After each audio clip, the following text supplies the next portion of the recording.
everybody, it's me, Laura, and today I've got a fun treat for you. Yet we're going to make some henna heart earrings. And I've been having so much fun with those stencils, and I found one and I thought, oh, you guys are gonna love this. But first off, I want to show you guys right here. I have my cutters and they look pretty dirty, and I've been having trouble trying to clean these suckers. I mean, they do say that you use a little bit of soap and water. Well, that doesn't always work. So I'm bringing out my nail polish remover, and I found, oh my goodness, with a Q-tip and that, it really cleaned these cutters up wonderfully. And I just wanted to kind of show you guys because, I've drugged these things through acrylic paint and everything else. And I thought, how can I clean these without having to wait for forever? And the nail polish remover, I'm telling you, it worked fantastic.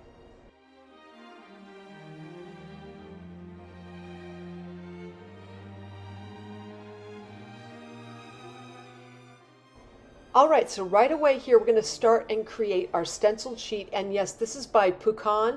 And I loved these particular stencils. I will leave a link in the description area for you guys to find these things. I think they're fantastic. And I'm bringing in my heavy body silver Liquitex type paint. And I just thought, let's try it out. And this time around too, I'm trying not to put my screen down too hard onto the clay.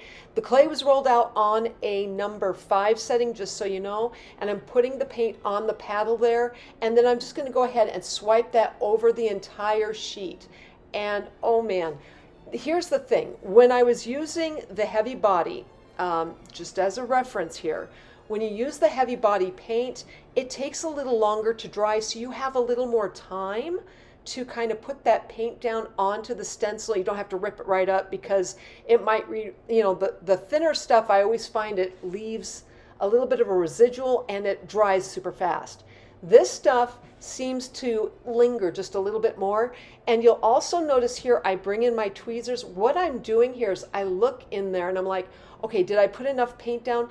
I might bear down a little bit more using that heavy body paint so I get a nice kind of coating that goes through the screen. Sometimes I don't get a great coating, so I'll go back over it, and that's why I'm using the heavy body, because like I said, it's not going to right away, dry. It's going to take a little bit longer. And so that's what I'm doing here. I'm just going over areas, hoping I can get everything covered, and it gets covered well. Now, once it's covered well, though, I'm going to take this screen, I'm going to put it in some warm water so I could get that paint off as soon as possible. So, put it down, get the coverage done, but then from there, make sure you rinse out that screen right away. Again, I'm coming back in here and I've got a Q-tip and a little bit of water on this Q-tip because I had that Pukan kind of thing that showed up, or I had some extra little paint around on other areas that I didn't want to have happen.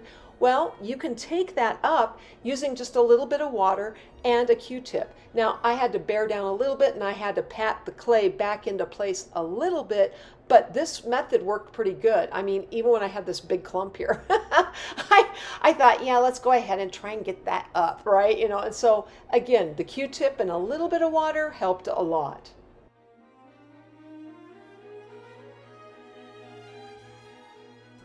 Now that I've got this thing pretty much cleaned up, I'm going to bring in my Keoker basic cutters. And yes, we're back to this set, but look at how clean they are. I love it. That's right. I just cleaned them up. They're so pretty now. Who says that about cutters? Okay, I do, okay?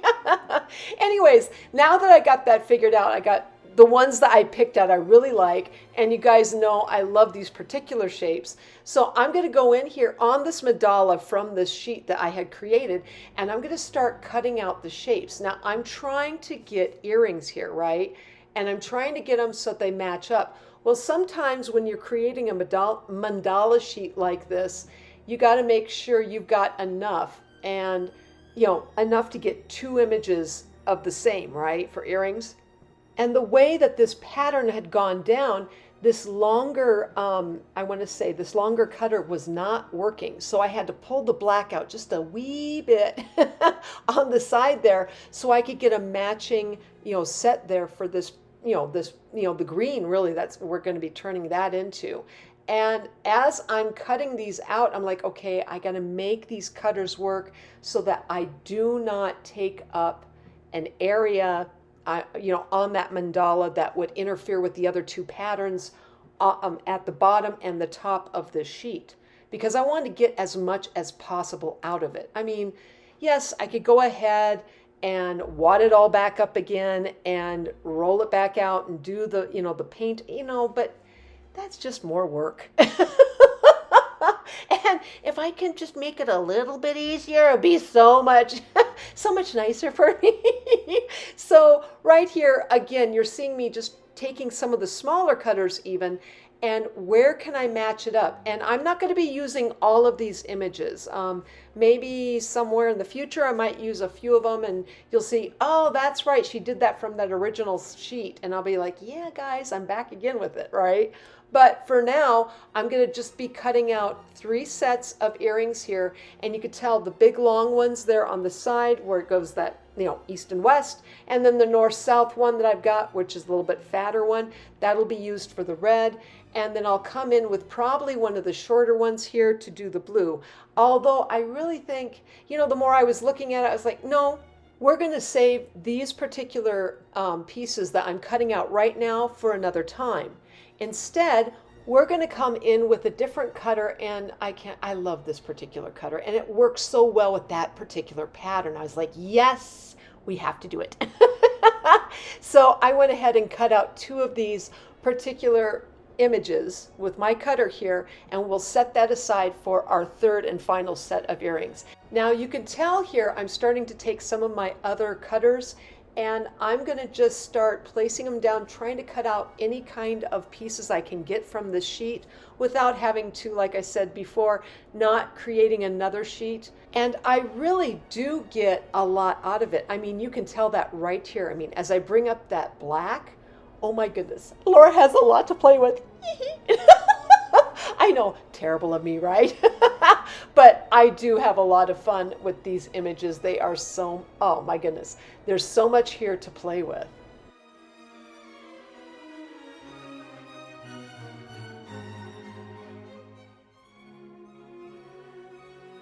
All right, so at this point, all of these pieces have been baked, 275 degrees, or if you use Keoker Clay 300, I go about 7 to 10 minutes.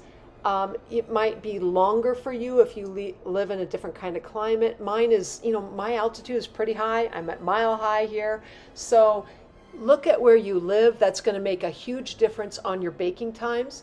And as you can tell here with these pieces now all baked, there are a few that have got like extra pieces on there. Some are even kind of got little, I would say little clingy on type. This is not Star Trek, Laura, come on. These little extra pieces on the sides, on the edges, I like to take my X-Acto knife or a blade and just knock those off. This gives you a nice clean piece then. And then when you get all of those edges kind of cleaned up, I'm going to bring in some fresh clay. This has also been rolled out on a number 5 setting on my Atlas pasta machine. And I'm going to bring in some silver eye pins, and we're going to start creating the backings to these pieces I have off to my right. I really wanted to just, and you're going to see here in this segment right here that I do this where I create as many as possible on this plate here, on this tile. I like to try and bake as many as possible. And what I'm doing here is I'm placing it down with a little super glue, a little bit of that liquid clay, and then I'm using my needle tool to go around and just cut out the piece. Now you're like going, why did you not use the cutter? Here's the thing. I have been finding every time I use the cutter to recut a fresh piece for the backing, I always have to go back over it again, okay? And for me, when I do the needle tool, I get a nice clean edge because I have that hard piece. I could just, run right up against it. Let's say you have a piece you baked, right? And it deformed just a little bit, like maybe it wasn't quite square or whatever. You want your backing on whatever that piece is, right? And you want that piece to match exactly to the original piece that you had made.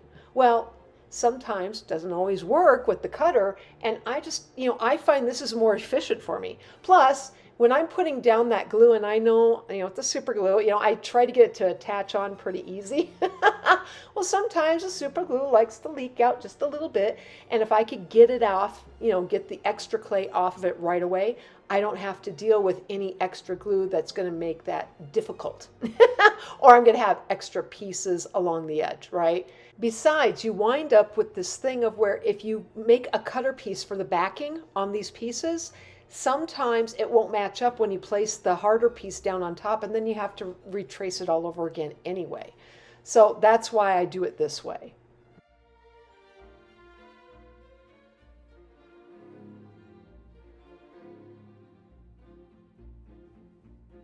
All right, so now we are finally to the good part. Yes, this is the good part. We get to make the actual earrings after all the extra first part, right? Anyways, I'm bringing in some like maroonish type clay, a deeper pink, if you will, and a lighter pink. And I'm also going to be bringing in my Keoker heart cutters. And I'm just going to start cutting out some different sized hearts. I like to use the smaller heart shapes in this set because generally those are the ones that fit the best. I have so much more use for those than I do for the larger ones. And when I come in with some of these cutters, I'm going to, like on the larger hearts here, I'm going to take the smaller cutter and I might cut out not only just a little bit in that dark red or the dark pink there and the lighter pink, but I'm also going to start bringing in a little bit of those same colors. I'm going to roll them into tinier logs. And then what we're going to do is, I thought I'd bring in some white too, because I thought we need a little bit of a lighter color too. So a little bit of that dark, pinkish red, the medium red, and then the white. And then I'm twisting them up together, kind of like into like a little candy cane kind of a thing. However, what I do here is I thought I'd take one and I'd run it through my pasta machine. Didn't like that, so I thought, nope, we're just going to wad it all up. And usually it's only the first time around when I wad it all up together and then I roll it back out and then I twist it again, I get these really nice fine kinds of lines. Now once I get that down, I'm going to press it just a little bit and then I'll run it back through my pasta machine and then I'm going to get a nice little set of stripies. I love this. This is so much fun. I'll then bring in my tiniest cutter and start making little tiny hearts, and I love these little hearts. They're so much fun to use. Now, I'm not going to really be using them too much in this video, but I thought might as well show you guys, see what you can, that might be an option for you in adding on your hearts if you decide to go ahead and create a set very similar to this. I think you'll enjoy them.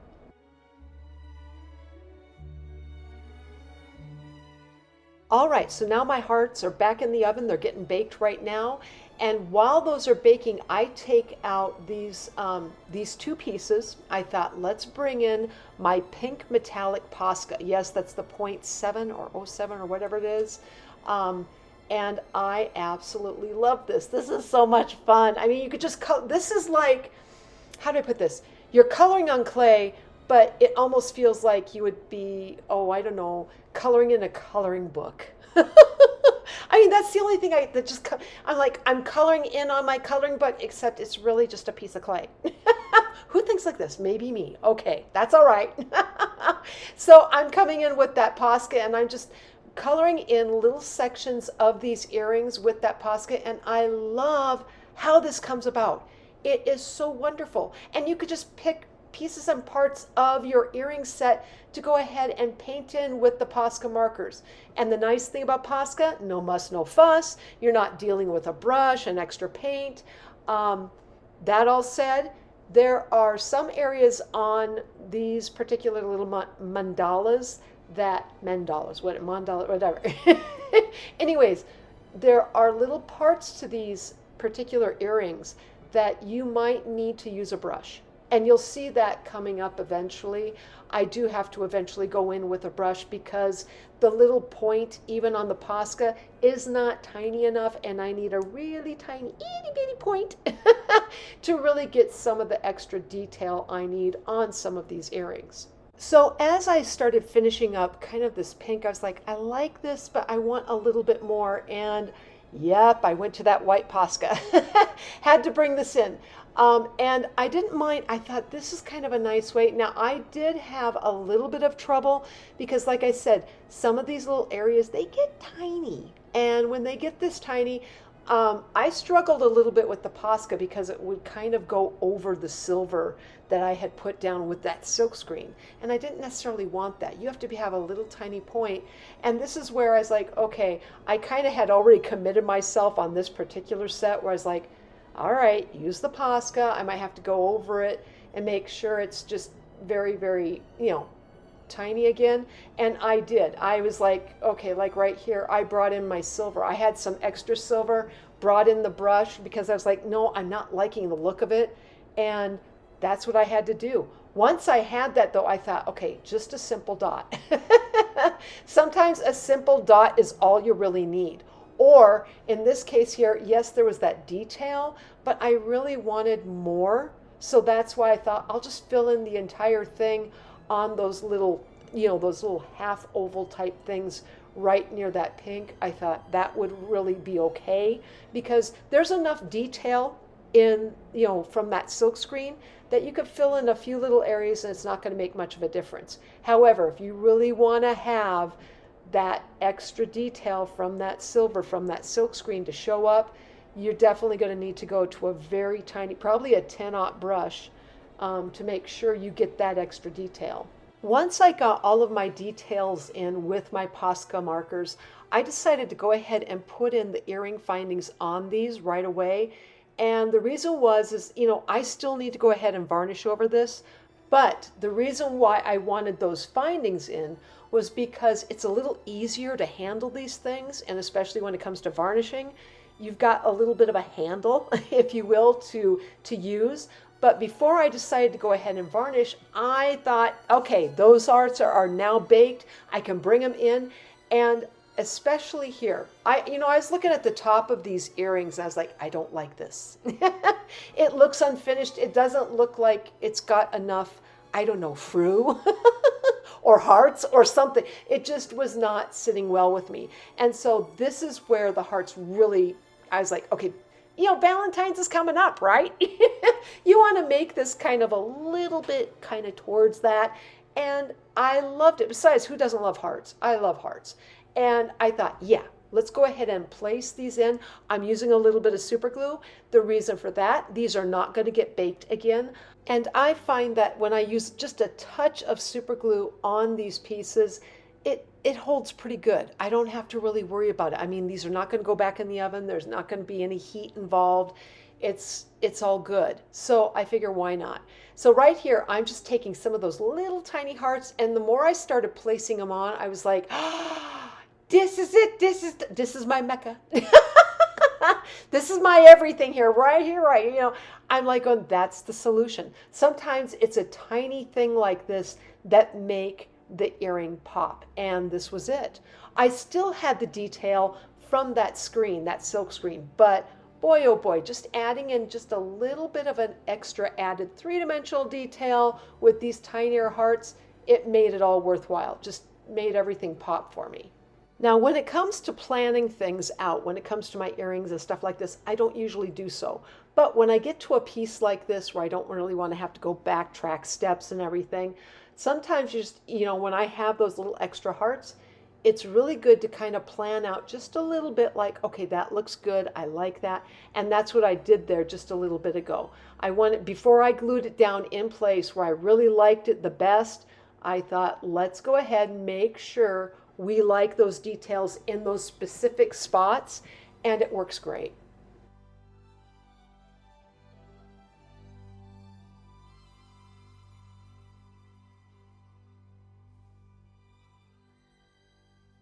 Now that I have all of my hearts in place, I'm bringing in my water-based varnish, and I'm going to go ahead and varnish the entire thing, even over the top of the little 3D hearts. I just thought, why not do it? Now, with this paint though, make sure your paint is completely dry, because I do find that with the Posca, it takes a little bit of time. Even though it looks like it's dry, it's not necessarily always that way.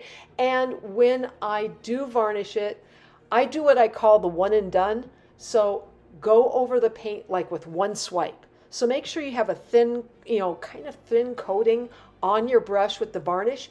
Go over the really more detailed painted areas of the Posca.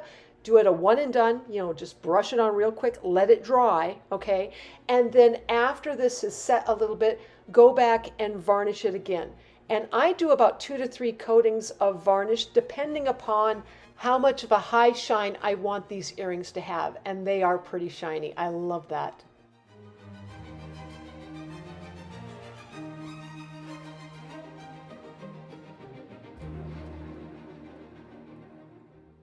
Okay, so now we're going to move on to the blue set of earrings, and I'm using those. Oh, I love this particular pattern. I'm using my blue metallic Posca here, and I'm going to go ahead and paint in the bottom part of this piece, and then I'll paint in the top part. And as I'm doing so, you'll notice that one little drop down from the original silkscreen. It doesn't have any kind of line around it. So I'm just kind of creating a little tiny, if you will, a little tiny black buffer around that area. And I got a little too close when I got into this, and I was like, so I had to bring in a little bit of my black acrylic paint, and I actually brought in my black Posca marker, to tell you truthfully, to go ahead and extend out that black a little bit more and then repaint it with my blue again. So I did that once, and then once I did that, I brought in the white Posca to add some dots in and a couple of lines, and then I started adding in the hearts and everything else. So from here, I'm going to go ahead, I'm going to let you guys watch my hands talk as I complete up this second set of Henna Heart earrings.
All right, so now we're going to go ahead and create our third and final set of Henna Heart earrings, and I'm going to bring in my green metallic Posca. I've been wanting to use this thing, and I thought that would be a really different look when it came to having those little cut hearts on this particular set of earrings. However, the more I started looking at it, I was like going, wait a minute, I want to try and keep this more towards the actual green tones. I mean, I sort of, a little bit on the blue. I did bring in the little pink hearts on that, but the more I was like, no, I want to keep this a little bit more towards green. And I actually had some cutout green hearts. So I thought, why not use these things? Okay, they sit in my little box. I'm like, this is a perfect time to use that sort of thing in this particular set of earrings. So I'm going to bring in, after I get done coloring up, the set with this metallic Posca. Once I get that painted up, I thought, let's go ahead and bring in those different kinds of hearts and add those into the design. And this is what I'm doing right here. I had these hearts and I went with the smaller kind of heart. I didn't want a big one. I thought, let's let that little loop on the top there, let's let that thing kind of show through. And I'm just using my needle tool because I'm gluing it down with my super glue, trying to keep it in place and trying to keep it centered. The nice thing about these mandalas too is that when you have a design like this where you can create another one exactly like it, you don't really have to measure too much as to where, if you glue something on top of it, you have a line right there that can guide you. And that's what I love about these mandalas. It gives you a line that you can follow a little bit by placing down some three-dimensional pieces. And then I had some darker like green. I was thinking about, oh, wait a minute, there's two white ones. That was the little extra pop these needed. So I brought in those two white hearts and I thought, yep, Laura's going to have to go back through with the white Posca eventually. But if I glue in those white hearts, I just thought, yeah, it's just going to help pop this particular set of earrings because it's pretty dark already. And you know how it is with polymer clay. It's a game of contrast. So that's what I needed to do. I had to add in that extra white. So from here, guys, I'm going to go ahead and once more let you guys just watch my hands talk as I put together this final set of Henna Heart earrings.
Okay, so this is the end result of creating my Henna Heart earrings. Please use this for study and reference. And if you liked this video, please like, subscribe, and leave me a comment. I'm always wondering what you're thinking. Otherwise, I am sending out my biggest hugs to each of you, and I hope you have a fantastic day.